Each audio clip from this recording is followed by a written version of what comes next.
Hi everybody, my name's Elena and I'm doing my field assignment on my mother, who is from Spain, and my father, who is from the United States.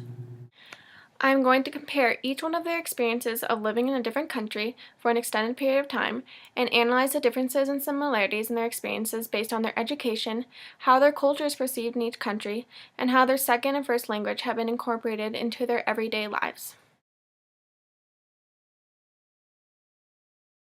Sally sells shells by the seashore.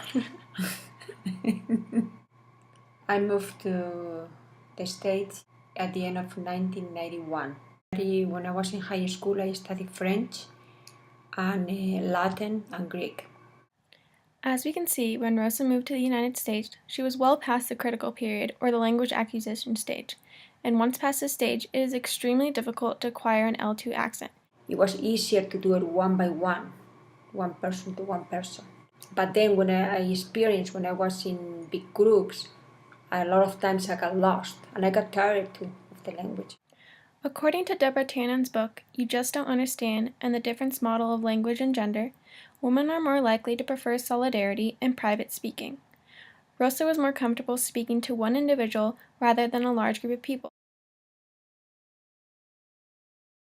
I found this little school, a Montessori school, and they needed a Spanish teacher.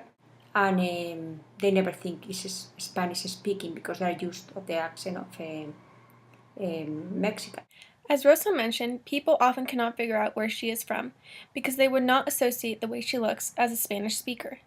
Many people in the United States automatically associate Spanish with Mexico and forget about the other countries such as Spain. I asked Rosa whether this bothered her. She believes that the way Mexicans are treated in this country is unfair, and if someone hears her speaking Spanish and assumes she is Mexican, it is completely unjust.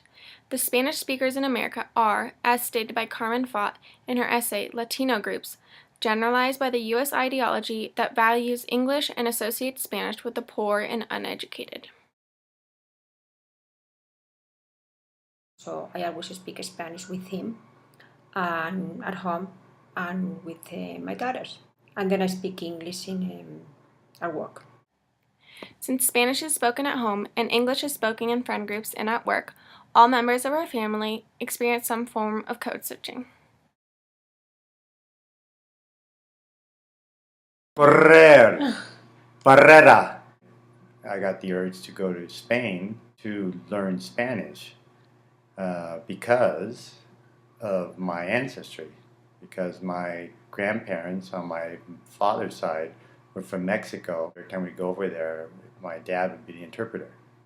Basically just learn Spanish off the street, what we're talking to different people. And then I decided to enroll at the Complutense University in Madrid. I really liked Spanish and decided that my major was going to be in Spanish. So I came back to the United States and went back to the University of Oregon and got my undergraduate degree in Spanish.